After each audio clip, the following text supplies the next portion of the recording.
Hello, and welcome to another episode of Growing Pains. In this episode, I'm joined by Hei Man Chan. Heyman has actually had quite an interesting journey into the games industry. He originally started by studying law and then transitioned into content creation, having done content creation for a couple of years, and then off the back of that managed to land himself a job as a product marketer in a indie publisher called Slug. So I'm just going to be chatting about his journey going from essentially the law background, his passion in games, content creation, what life is like in terms of creating content, and how that ultimately led him into the games industry as a product marketer. So he's got a interesting story, and I think it was quite cool just to see that from the angle of both the content creation side and how that influences marketing in games. So I hope it's an interesting episode for you all. And it's essentially divided into two parts. The first half will focus on content creation and his journey there. And in the second half, we'll go more into the product marketing side, the publishing elements, and what Slug Disco is like and what they look for when they're looking at publishing games. So enjoy, and I'll catch you in the next episode. Okay, so hey man, thanks for jumping on board today. Do you want to give a quick thanks for having me here. introduction to yourself, kind of your background in games, your background in general, just, the lowdown? Yeah, actually, I didn't come from a background that is too much related to games. I started with doing law in university, decided that I do not like that field at all, and just left it. And I went back to Hong Kong after studying uni in UK, and did admin jobs for a few years, both in Hong Kong, and then after that, I moved to the UK and worked in admin for another year. On the side, I made gaming content as a hobby, just making gameplay videos, some guides, and occasionally do some streams as well. Realizing that after moving to the UK, realizing that games industry is actually a viable career in UK, and I decided to give it a go. And after a few months of job searching, that was quite rough, not gonna lie, but I very luckily joined Slug Disco as part of their publishing and marketing team, so kind of converting my passion into my job. And yeah, Nice. that's basically like a rundown of what I've done. Yeah, so I mean, diving deep, I think we had this conversation in person before where you're like, little you was basically, I never got to play games. Your dream in life is just like, I just sit at home and play games all day, and now you can do it, right? Well, it's not entirely about just playing games, because I don't actually got much time to play games in work at all. Yes, I do have some need to do QA for some of our indie games. Being a small team and whatnot, you have to cover different roles, but a lot of the work are more on marketing, social media management, and handling a lot of support work that the devs don't prefer to handle, and so that they can actually put their focus onto developing their games, making the stuff that they actually want to make instead of handling all the business stuff around it. Yeah, as you said, I didn't get to play games too much as a kid, and now I guess I'm just working in games for a living. Yeah, you made it. Finally done. But I mean, taking it back a bit. So like you started, like you said, university as a lawyer, essentially. Went back to Hong Kong, did admin, and then content creator, and now games. I mean, go back to, like, I guess, what was it like in Hong Kong in general? What's the perception of games there? Because I know some studios there, but it's not a huge industry there. I know, like, a couple has a bunch of people there, for instance, and a couple others, but yeah, I don't know much about the Hong Kong game scene, if there is much. Yeah, that's very much true. I personally don't know if there is much of a Hong Kong game scene as well. And the reason why I only started looking into working in games after in the UK is because I think in Hong Kong and also a lot of different places in the world, this doesn't really exist. As in the games industry as like a viable career doesn't really exist. Yes, there are studios that try to make their own thing, but when it comes to Hong Kong gaming, working games often relies on studios or establishment like corporates that are outside of Hong Kong. Like there might be some small studios making like in small games here or there, but honestly, if people want to work in games, they would look into China for mobile gaming studios, and also just China as a big gaming market. And there's a lot of publishing work being done in there as well. And then, or they would just look into places like Singapore, where there's actually more support to newer companies, smaller companies, startups that yeah, if somebody wants to start their gaming studio, would definitely fit better in the other areas. Yeah, and then I came to the UK, where there's actually a pretty well established gaming industry here with studios and publishers at different scale. We have the small indie ones to like large corporate ones, and also the more established indie publishers. And you even have all these different expos, conferences, different events where the game industry would get together and actually work, trying to talk about, well, careers, like job aspects of business opportunities, investments, that sort of stuff. I mean, I'm not exactly a stranger to networking events when I was back in university. uh, well, trying to find a job in law is pretty much going to all these networking events. But personally, I don't really like those because it's very much about work in those events. But in gaming, everyone here to some degree likes games. Otherwise, why would you be in games? I suppose. Only for the And money. they are more. Of course, it's just for the money, right? But yeah, um, yeah, people are just more free to be themselves, I guess, in these environments. Like, for example, the first time I went to develop, and I was just surprised how casual these events can be. People are just there, not specifically looking for jobs. Yes, there are a lot of people trying to look for jobs there, especially that was post COVID, and yeah, and uh, yeah, but still, there are Hmm. people just down to make friends, just knowing new people in there, and Yeah, yeah, no, it's totally. it's a The very events are nice and friendly definitely, for environment. me as well, like one of the most fun parts of being in the industry, like getting to see the community. Because I think sometimes when you're doing games or you're introverted or something, it can feel like a little island. So it's always good to see other people that are excited about kind of the same hobby, essentially, right? We're all connected by kind of our love of games for that. But going into your journey there, you moved, obviously escaping Hong Kong for a bit, coming here. Initially, you did admin stuff, and then you originally started on like the content creation path, right? Like, what was it that got you? I mean, before even coming to games as a career, I think you had your channel for like what, a year at that point before you even, because you were doing it in Hong Kong and everything. What made you decide to transition and like become a content creator, make content? What was the inspiration in terms of being like, okay, I don't like my 9 to 5, I don't like the law work or the admin work. I'm just gonna do content now as my hobby, because I think the goal was never to become a big shot content creator, right? It was just you did it for fun. Like what got you started on the journey? This is gonna be funny because I'm just gonna start by saying VTubers. Like, I want to make it as a joke, but it's not entirely off the mark either because that was back in lockdown and everyone got nothing better to do, and as a result, we all spent a lot of time indoors. And one of the more accessible entertainment for me is definitely, other than gaming and all kinds of different visual media, is actually YouTube, where I remember back then I was watching a lot of content, gaming video streams, etc. That was also just so happened coincided with like the VTuber boom situation, where um, this form of entertainment gets pushed into the Western sphere of the world.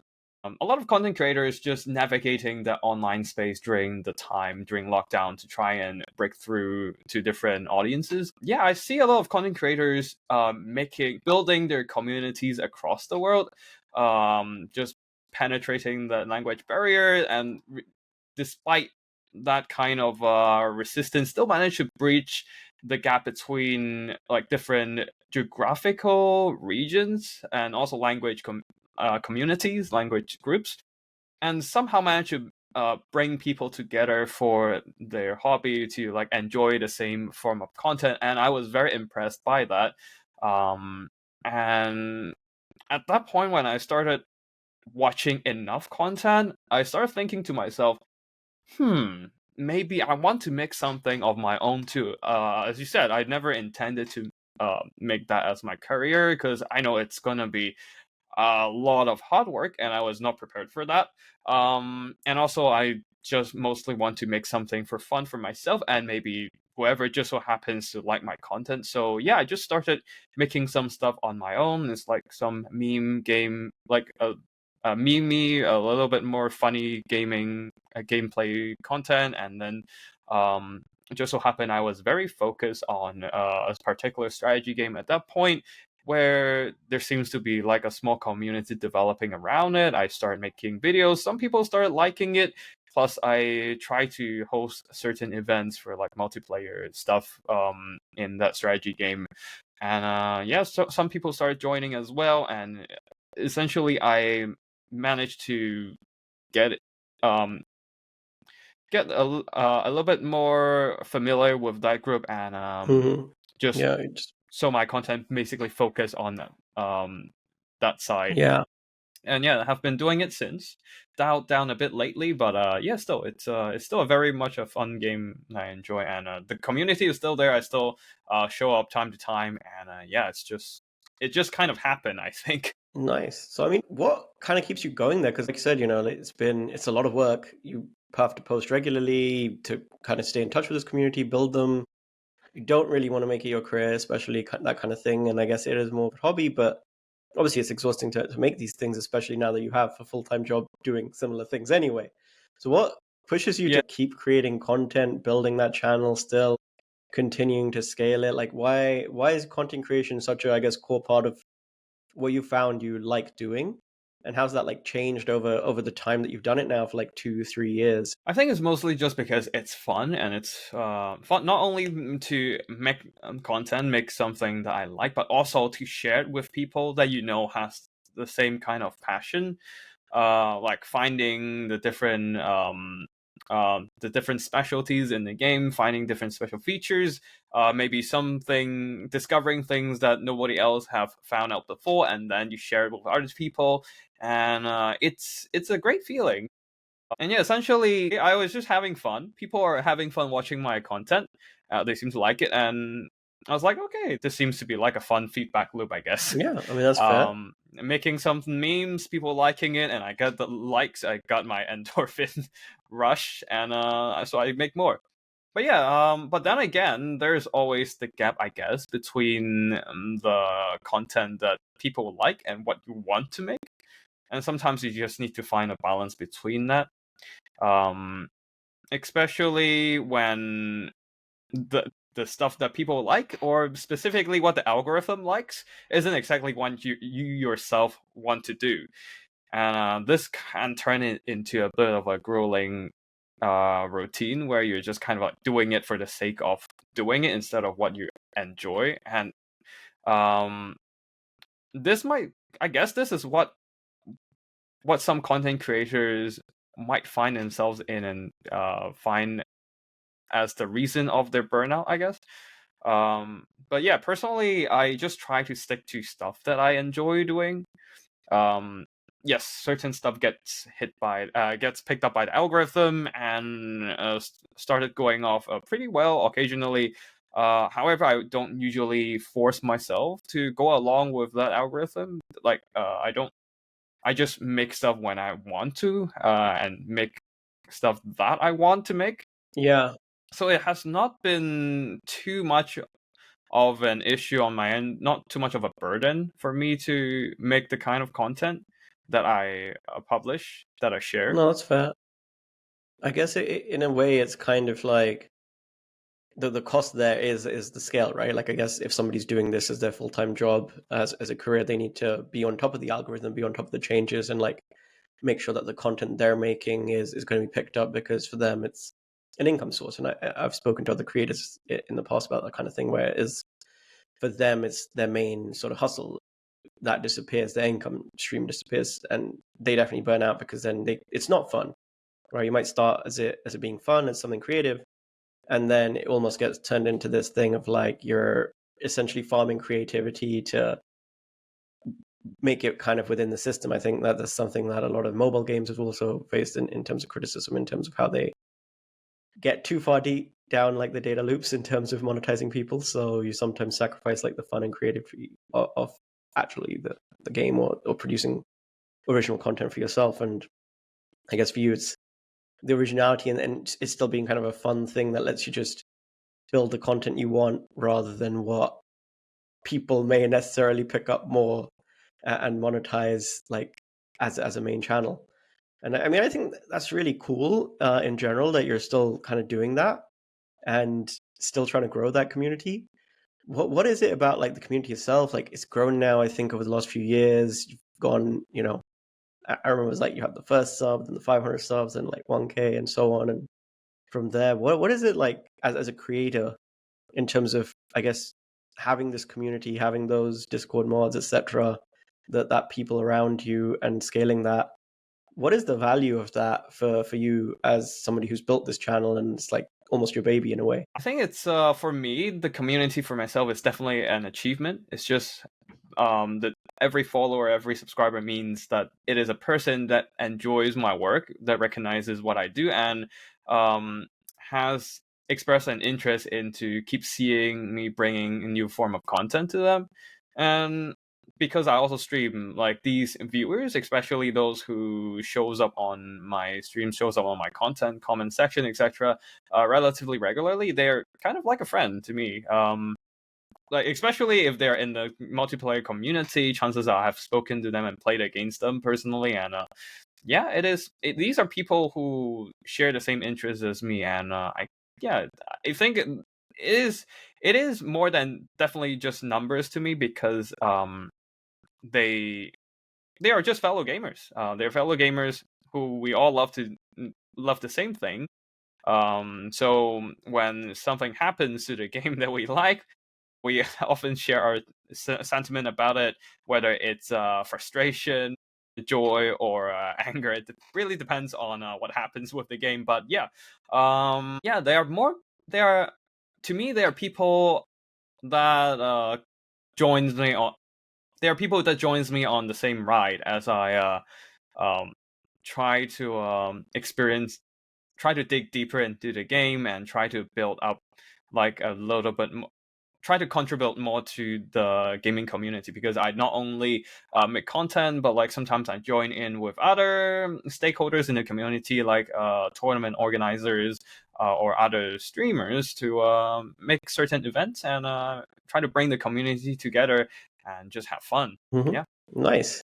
And then I guess is there anything that you'd say you wish you knew when you first started the content creation journey? Like what would you tell yourself today if you went back like 3 years and just restarted your channel immediately? Like what's the biggest change in that time? For me, what I would say is to tell myself to explore more variety of content. I think when I made my content, I mostly just stick to one game and basically built my channel around it.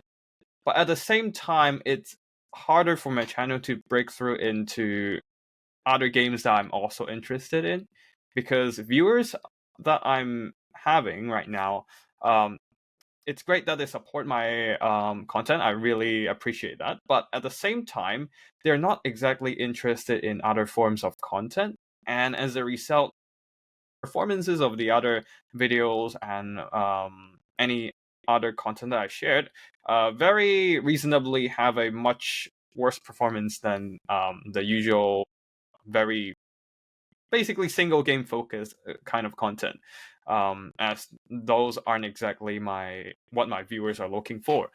And yeah, it is probably going to be harder to build up my channel that way, trying out different types of content, but at the same time, I would have a bit more flexibility in what I can do with my channel, Yeah. and just having more variety, and instead of tying everything into one game, I guess it's like a all eggs in one basket No, scenario. exactly. Yeah. But then like have you ever thought about quitting then or changing it big time in terms of the direction of the channel, I guess? Because if you're locked into this one game, is it even still fun like to play the same thing years and years on? And like how does that inform I guess the future in terms of what you're looking for with something like your channel? I definitely think about moving into other content as well, but at the same time, I still enjoy playing this game, and it is still very much to play with other players at the same time. Like if we enjoy it, and it's multiplayer, so like the experience can be different in every game. It's not like just trying to fight the same fight over and over again with the AI. So yeah, it's still fun. I still enjoy it, but at the same time, I also dialed back a bit of my content creation recently because of that. It's like I don't want to just keep churning out videos just for the sake of it, especially that game doesn't have a lot of update these days. So there's less new features, new elements to discover in the game, and everyone has already played through most of the possible scenarios like 100 times, find out all the combos that can make the game work, and there's just less new content to discover.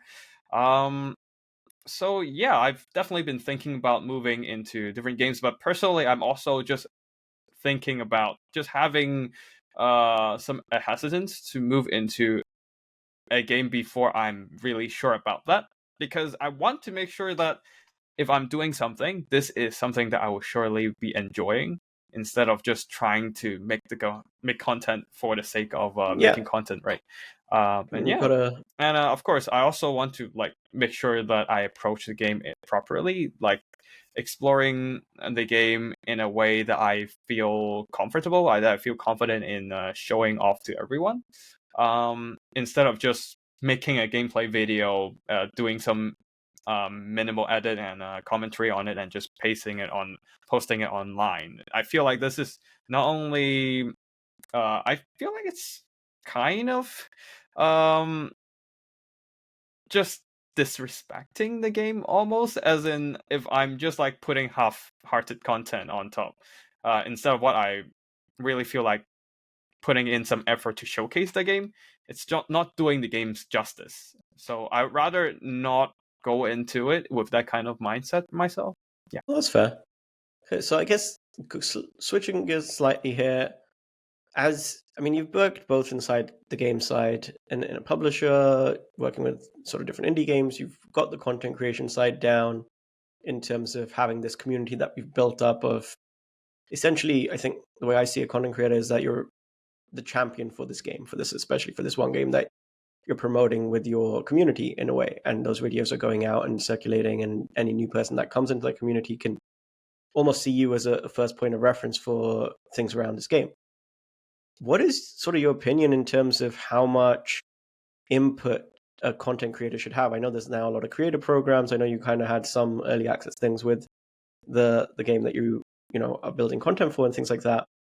What does that look like, and what are the pros and cons, I guess, from both your side working in the game studio side, but then also being a creator and having that kind of almost unfettered access to a very cool community for these games? Do you think creators should have more access, should be more involved in things like the design side, or is that being on, also in the game side, have the unique perspective of actually studios work very differently to how creators might imagine? Like, what's the balance then? How much do you think creators should be involved within sort of the creative process internally in a studio? As a creator, I'm not exactly the biggest creator in the scenes, as there are definitely ones with way more subscribers and a lot more experience in the game than me. But I do think that content creators often act as almost like a voice of the community. They have their own opinions for sure, but followers of the game, the player base, often would also go to the content creators when they have their own opinions, their stuff they like, or simply their frustrations. They would voice it not only on Steam reviews or discussion forums, but also just mention it to the content creators and share their thoughts in the process. I feel like content creators act almost like a bridge between game devs and the player community as a whole. As a result, I also very appreciate studios or publishers that tries to work closely with content creators to get their opinion on the game, because content creators are the ones that spend a lot of time trying to play the game, and also if in a multiplayer community, they've often also spent a lot of time with people that has a lot of passion about the game itself, and also spend a lot of time playing the game. And in my experience, the game devs themselves, probably because they're already spending so much time working on the game, they don't necessarily spend most time playing the game and experiencing all the kinks and all the maybe issues that might present in the game. And as a result, what they experience while they're play testing the game can be quite different from what the players themselves are actually experiencing. So especially in the multiplayer side, where or not even multiplayer, but like single player too. Gamers often um, surprises different, surprises the game devs with all kinds of exploits or unexpected combos to their builds or whatever. And these are stuff that um, game devs might not necessarily come up with themselves. And having that contact point, that communication between the game devs and the community with like content creators as like the middleman to relay that voice can be a very useful way to influence the game's design, especially in multiplayer where things are always changing according to the meta. And as a result, you need to work closer with content creators to have a good feel of the meta and not only of the game itself, but also the people playing the game. But of course, from a development standpoint, that can be a bit of a problem because you don't want to lean too much into certain content creators, which might represent one side of the community, but at the same time neglects a different point of a different part of the community. This can be a problem, and it's going to be a bit of an issue to try to filter out the voices because there are so many content creators to choose from. Which side do you give it more weight, and what are you gonna do to address those voices? That can be quite a tricky scenario, I believe, for game devs in general. No, I think even when you're in a studio itself, right, a lot of people, especially within the studio, between the departments, also have this issue where I remember in Payload, for instance, we had design was almost gatekept. Everyone wanted to be in the design meetings. They wanted to have some kind of input. And design was like, nah, everyone's locked out. We're the designers. We're the only ones that are going to design it. And it's almost this like all be one kind of thing where you have the totalitarianism regime of the game designers versus everybody else. And it's like, where do you find a balance in creating for yourself, but then also creating for people? Because ultimately, especially if you're in it for the money at this point, you're obviously there to build a good game usually, but on the side of that, if you're building a live ops game, any living game, have any kind of meaningful career that supports yourself with the game, to some degree you are kind of married a little bit to the money aspect. And so like how do you filter that out, right?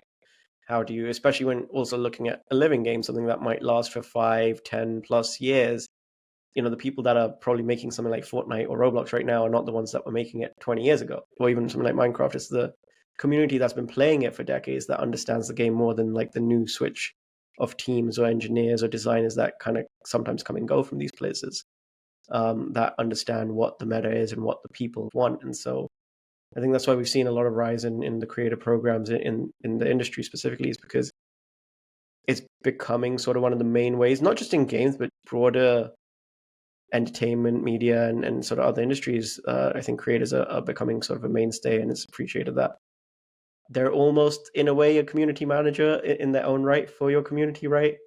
Essentially, especially when there are content creators that will organizes regular events to get the people together to promote certain game modes, trying to get people excited about the game. They are doing a lot of heavy lifting about the community management, just keeping the community active and engaging throughout the process, while the community wait for the next update, wait for the next new content to drop. They are definitely a very important force to keep the game alive. Then I guess you then transition from the creator side. You're now actually a community manager in a studio or publisher managing different games, and then going from that more specifically and broadly into like product marketing and sort of marketing within that studio on a broader basis. What is the difference? Like, what is the difference between you being a creator and making content for a game that you, I guess, have a deep set passion for, versus now it being your job in a way and transitioning to being a social media manager for multiple games, or within this publisher where you have that oversight and have a more, I guess, traditional path in game marketing, which is actually also paying on the money side? Like, what's the separation between being a creator for yourself versus now being a creator for a publisher and the games that you're working on there? I think it gave me a sneak peek, not a sneak peek actually. It gave me a way to look into the behind the scenes of the making of a game. Before, when I was more on the player side of things, I mostly just think about things as a player. I don't really consider the process behind making changes to the game and getting those changes through. And so I was just thinking like, hey, maybe they can just change this or that to the game. And if only they could have done this, which looks kind of easy on the outside, it would have been it would have made things so much better. But at the same time, now that I work, of course, games that I'm working with right now is very different in scale compared to the games I play. So I can't really say there's a lot of common ground between those two, but at least from working with games, I know that I get to understand that yeah, those changes are not exactly easy to just make in the snap of your fingers, and so I think I'm just a bit more understanding and tolerating to any like hiccups in the games, and I'm just happy to um, wait for the devs to sort things out, give them a bit more time to sort things out. Because when you are just a player and have more of like a consumer mentality, you would be thinking things like, "Oh, hey, I paid for the game. I just want the game to be what I want." But now I understand more about the process behind making the game and why certain things might be like they are not necessarily ideal, but they might still be there for a reason. And um like devs often want to fix them as much as we do. It's just that due to resource constraints, due to maybe time constraints, or some kind of other restrictions, they are not able to act on it immediately. Yeah, and I guess it's just just having this ability to look behind the scenes um, allowed me to understand why a lot of issues are there and why uh, they are not immediately dealt with. But it's now understandable to me, I guess, Yeah. in that way. Yeah, I guess it does give you a little bit more patience and I guess respect for what all goes into making these games and why something that seems obvious might be a constant issue. I know we had a big one in Payload with TerraTech where everyone complained about the block limit that you could use for a vehicle. It was just, the processing that we had, the power of the computing power that they had, it was limited, especially if you're looking at consoles, for instance. And there is a thing of like the divides in the back end tech that I think players sometimes just don't understand in terms of what limitations are, especially if you're looking at, why does PC have this or console have that, etc., etc. But no, I mean that's fascinating. Like, cool that like obviously now you have an appreciation for what goes into the dev side, and you're like, I can be a bit calmer in it, but still gonna have that consumer mindset with the games you play. You may be sometimes, but most of them not so much, especially when it comes to indie studios, where it is definitely much harder to make changes to the game when you're having a much smaller team and having less tools and resources available. And then when you are thinking of bigger games, there's also the stuff of bureaucracy that you do need to go through, all the changes that needs to be approved, and just need to wait for like, even if you made certain changes, sometimes you can't just immediately put it out. You have to wait for the next patch to drop along with all the other changes. So yeah. So I mean, talk to me now a little bit about like Slug Disco. You're like an indie publisher, developer kind of thing. What do you guys, I guess, do? What's your full purview for the role and stuff? Like, what is? Give me the lowdown on Slug Disco, the games you're producing, and what you guys look for in general as publisher. So Slug Disco was founded as a game dev studio. that was years before I actually joined. They started off making this ant strategy game, Empires of the Undergrowth, and some of you might have heard of it. Maybe you haven't, but that is not to be confused with the other ant strategy game, which is called Empires of the Ant. But anyways, I digressed. Basically, that game was actually enjoyed a pretty good degree of success, and a lot of players like it. Seems like everyone just controlling bugs and let them fight to the death for their own sake. And yeah, that took off pretty well. And the studio started expanding and actually moved into publishing as well to help out a lot of micro indie game studios. I would say. Well, a lot of them are actually one-person dev teams. Those are real. Those are those are game devs with very limited resources and stretched quite thin. We try to, as the publishing branch of the Slug Disco Studios, we try to provide them with support that frees them up from things that are not exactly game dev related. We help them with marketing, monetization, a little bit of QA as well, and also help them secure additional funding so that they can focus on making the game, so that they can focus on developing their games and delivering the best gaming experience with their ideas and concepts. Yeah, and then you're still looking for games now, right, to publish with certain themes and things, or? Yeah, we're still constantly looking for new games to bring on board, and we do have a little bit of a theme where we generally are more interested in nature-related games. Some of them are creature creator, or some of them evolution simulators, or some of them are some kind of garden management game or a colony builder as well. And yeah, we have different genres, but the common element about them is that they are a nature themed game, and so we think they're fit in. Okay, fair. And then what do you, so like say there's an indie dev out there, they have a nature themed game. What do you look for in that game? Like what will make you want to publish it? As a publisher, like when you go to these conferences, when you go to these events, people pitch you the game. Is there anything you're looking out for? Is there anything that makes that game stand out to you as a publisher? I think for me personally is whether the game offers anything unique, I guess.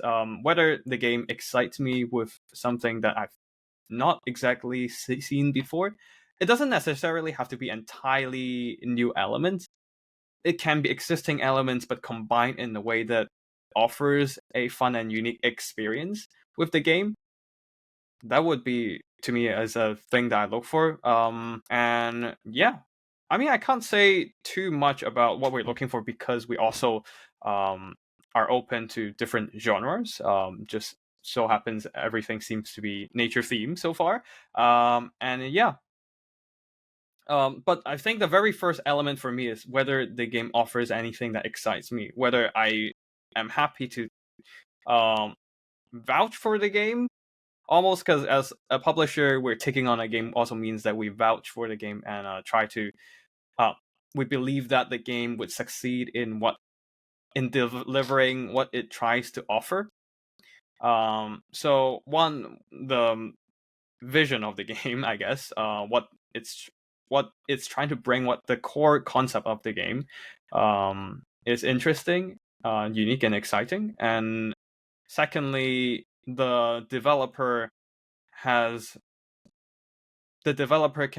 we can rely on the developer to deliver their product on time and deliver it in a quality that everyone would be happy about. Not just us, but also like the gamers that plays the game, I would say. Yeah.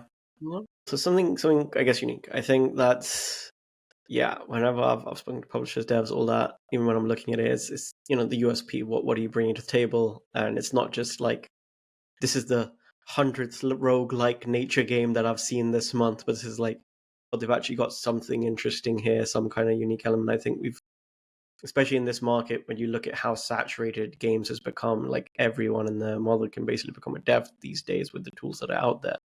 And I think there's like thousands of games coming on Steam every month. Your competition is insane. So it does have to be, I think, a unique value proposition to stand out in this market, because the pie is not infinitely large, and the number of games are definitely growing at a faster pace than the number of players that are playing those games, where everyone's kind of fighting for a smaller piece of the pie. So you really do need to have something, I think, that is new or novel or just different. And I think all the sort of big hits that have come out recently in the last few years kind of build off that, right? You look at someone like Helldivers, it didn't do anything new with the genre. What it did new was the multiplayer element by making it, instead of being a PvP, it was more a co-op PvE. So you had minor changes, kind of things where you just change a few elements within the game, but the rest of the game looks the same, and it still took off. Or Palworld being a Pokemon sim, basically Inzoi being a sim, but like evolved. There's all these little things that you can see with these games where they're not necessarily redefining the space, they're just doing something different to the other 50 shooters or battle royale, or those kind of games that are out there. Okay, cool. Yeah. And then Yeah. I guess switching from that, what is it when you're going more specifically looking at marketing, right? Like how do you measure marketing? How do you do marketing as both a publisher for your games? Like how is that? I mean, we kind of delved into a little bit in terms of how your perception is different between a creator and between working on the studio side. But when you're actually marketing these games, what more is there to look at? What more is there that you try and see in the market? And how's that, I guess, more formal in terms of being able to measure that as a metric, or to use that? I know you don't like to say it as a measure for success or anything, but like how do you approach marketing to push these games to different audiences? I mean, the most obvious measure for success for released games is definitely sales, and for unreleased games is always wishlist counts. Mm-hmm. Those two are the biggest measurements after all. But other than that, to just indicate whether what you're working with in the marketing approaches in your marketing strategies are working, for me it's all kinds of KPIs coming with the social media engagement, for example, for view counts, etc. It's hard to define. It's hard to just define a single thing as the universal indication of success. It really depends on what kind of marketing, what kind of audience you're going for, what kind of media you're using. So I can't say that there's like this one thing that would define everything else. But yeah, it's also same goes for marketing strategy. There's no universal answer to anything. It really depends on the game, depends on what kind of players it appeals to, and where those players are. So often when I create content for the games that we're publishing, I would often try to figure out what works with the player base, identify where they are. For example, which kind of media do they mostly use? Whether the media I'm currently using, whether the platform I'm currently using is a major platform that they would like to use as well. And also do different experiments with the testing with the content. For example, incorporate videos with different aspects of the game and see which ones work the best with one, the algorithm, and two, with the audience. For example, some players seem to like content that showcases more editing on the like more game dev content, the behind the scenes with the game, on how certain features are being developed and tested, and in the end put into the live patch. Or sometimes they would just like to see aspects of a game that reminds them of some other game, for example, a game that they used to play as a kid, a really super popular retro title that nobody plays now, and there's no successor in the same field. Then I would try to tune my content, lean heavier towards these elements, so that they can reach the most likely audience, the most likely target player base that we're looking for, the target audience for the game.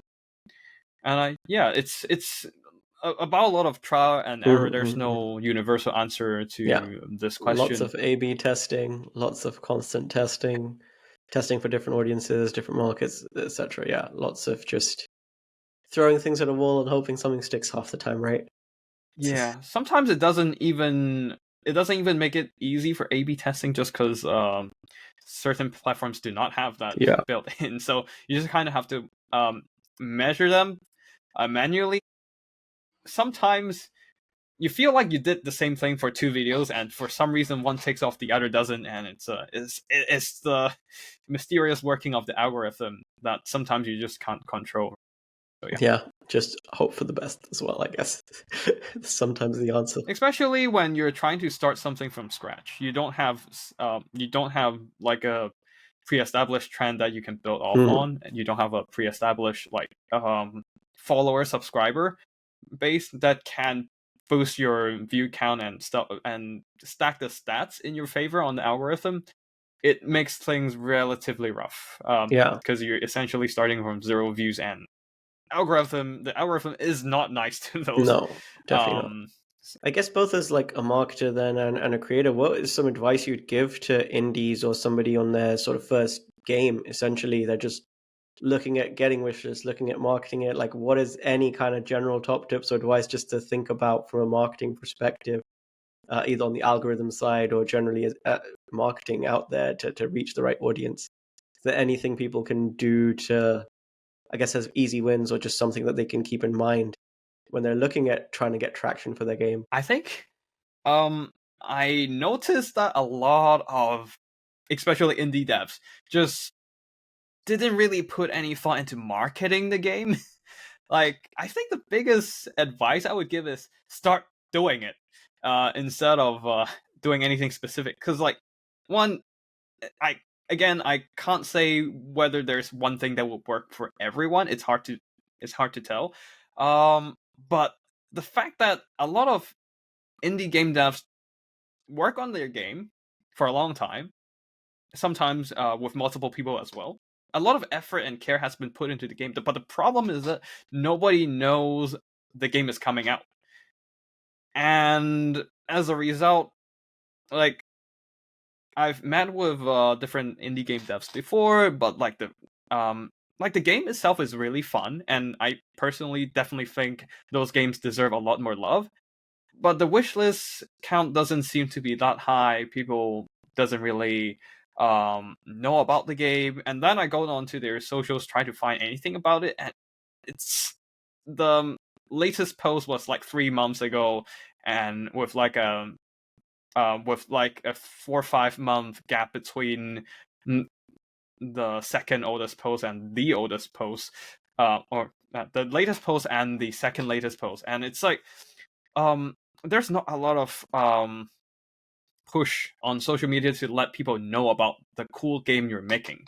Like, other than that, I think the best thing you can do is definitely just to research similar games in the genres, research your competitors, figure out how they try to promote their game, especially the successful competitors, and not necessarily imitate them, but take reference from their efforts and see what kind of marketing measures work and what doesn't. For example, build up an art account to show off your artwork. If you're developing a game that is very much focused on having cool character designs and having a following of the artists, and having a lot of people interested in the art, and if you think that is the key selling point of the game, build up like an audience, a follower around it. Again, there's a lot of things that can work for different games. It's just that it's a matter of start doing it, and actually getting your content and I think out just there. consistency, right? Like you mentioned, start doing it, but also keep with it. It doesn't happen overnight. You need to be there throughout, and you need to push this constantly. Especially like the algorithm definitely favors consistent content. Like, you never know what's gonna work. Yeah, sure. You have some idea of what's work and what doesn't, but you never know what's gonna pop off. So it's about getting the game out there and getting people. And if you get lucky, algorithm will pick it up. But even if you don't, every bit helps. Like, it doesn't take that long to make a meme video of 10, 15 seconds. And you can do it. You don't necessarily have to do it every day. At least every week. Maybe one every 2-3 days would be great too. Just having the kind of content to be there so people can see what you're making, they can know what you're making. Like, by the off chance they see what your short content and decided, hey, that is my jam, I should give it a go. And there you go, you have a sale, I guess. But yeah, just having, like, it doesn't necessarily have to be the next big hit, but like just having the content there to let people see your game, it's already better than having none at all, where they just don't know a game exists like that. And as a result, they would have no way to just get to know about it and play it, to try it out, because people are very impulsive when they see stuff they like, but when they just come across like a random thumbnail on Steam, they don't necessarily have the interest in playing it. Yeah. So yeah. Oh, okay. I mean, that's totally fair. I think that's definitely true, right? Like, you need to reach people at the end of the day. You need to be out there. You need to show that you're somebody who's involved, especially when games have become their own form of, I guess, social media in a way, and their own form of connecting with communities. Especially if it is a living thing or a breathing thing or a common hobby for a lot of people. If you yourself as a dev or publisher, whatever, are not communicating with the players and not having almost that open line of communication, players will lose interest and go for games that they can see has that activity and can see forming a community around, where it might be a bit more worthwhile then. So no, totally agree. Just to like close us out then, I mean, you've had a very twisty journey from lore to admin, Hong Kong, UK, content creating, and then finally games. Is there any advice that you have for people who want to break into games, whether it's mid-career, early career? Like, what should they do? Especially right now when the industry is looking a bit rough? Like, any tips you'd give as somebody who's gone through that change and managed to kind of land it in the games industry? How would you approach it, or how would you advise new people who are approaching it right now? Well, that's a lot of pressure because things are not exactly great these days. I think the way I do it is just to keep trying. This is probably the same old from a lot of people. Is at the end of the day, you just have to keep trying different opportunities. Of course, that doesn't mean you just apply to every single opening you can see, but you definitely have to think about your skill set, your tools available at your disposal more strategically, like tailoring your CV to the job description, preparing for interviews, that sort of stuff. It's the same for every job, but for games, things can be a little less conventional because it doesn't necessarily have to be your career skill set. It can also be stuff you do on the side. For me, because I don't have a lot of technical skills related to video games, I can't create art. I don't have programming skills. But I did manage to convert the content creation side of things, the video editing, streaming experience, into my favor. And yeah, that not only helped with my job application, but also, like, right now I'm also using it to make trailers and stuff for the games we publish, so that comes in really handy. But yeah, definitely you gotta use whatever you can find, every single tool and resource to your that is available to you. You just gotta use them to stack the cards in your favor. And yeah, I think what really helped me a lot is also just speaking to different devs in the Limit Break event, the Limit Break program, and also in Develop Brighton, where I get to like just meet people in game devs and just talk to them, and like understand understand what they think about the industry, about like career in games. That helped me build a more accurate expectation in working in games as well. But yeah, other than that, I would simply say you just got to keep trying, even if it doesn't get through in the first try. Even if you don't have the technical skills for game development, there's also a lot of different roles available if you want to work in games industry to support the game devs to do their job. Yeah.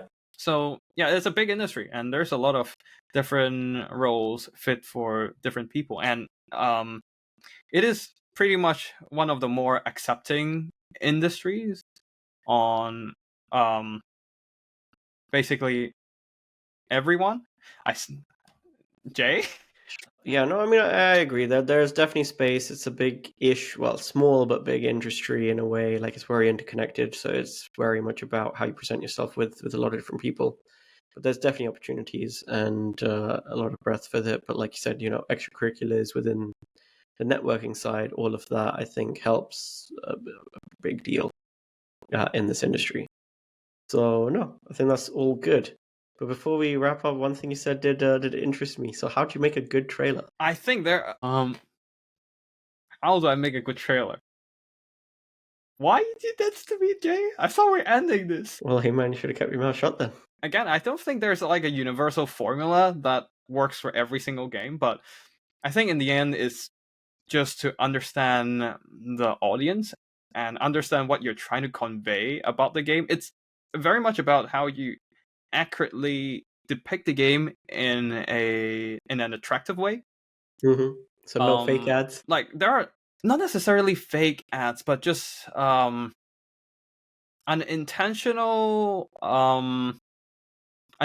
misdirection. I don't know if there's a better way to put it actually. Like, is it okay if I name certain games here? Sure.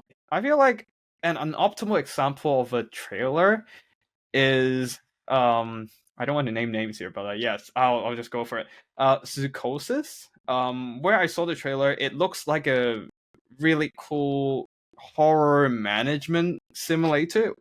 I would assume it is about managing a zoo with like horror elements with monsters in game. But when I checked out like reviews and the actual gameplay, it looks more like a story focused walking sim where you're just kind of walking around doing different tasks instead of actively managing a zoo with horror Cthulhu elements in there. As a result, that created this gap, this difference between the user expectation and the actual gameplay, and that might have led to certain frustrations about the game where the game wasn't exactly bought by the targeted audience. Yeah. So in the end, however, I feel like no matter what you want to do with the trailer, it's definitely the most important thing is to accurately depict what your game is offering, and so that it will appeal to the right audience and get the right expectation for the game. Yeah, unless you're, like a casual mobile game that just wants people to come in, pump and dump, get all the ad revenues, of course. But yeah. I don't think there's any problem with that, I guess. As long as the people who are coming in to play the game casually and pump and dump is enjoying it, right? Yeah. I think so long as in the end, your ad or whatever you're producing hits the right notes for the right kind of people that you want in that game. No, I think that makes sense. Yeah, definitely. Cool. Any closing thoughts to round us out, Hey Man? Anything you want to shout out about? Anything you want to say? Not really. If anything, I thought the whole trailer thing was your closing shout out. Well, no, I mean, I was just asking you if you wanted to say anything. Okay, yeah, no, I don't have anything else to say. Yeah. Cool. Well, thanks for joining, Hey Man. And thanks for having me here.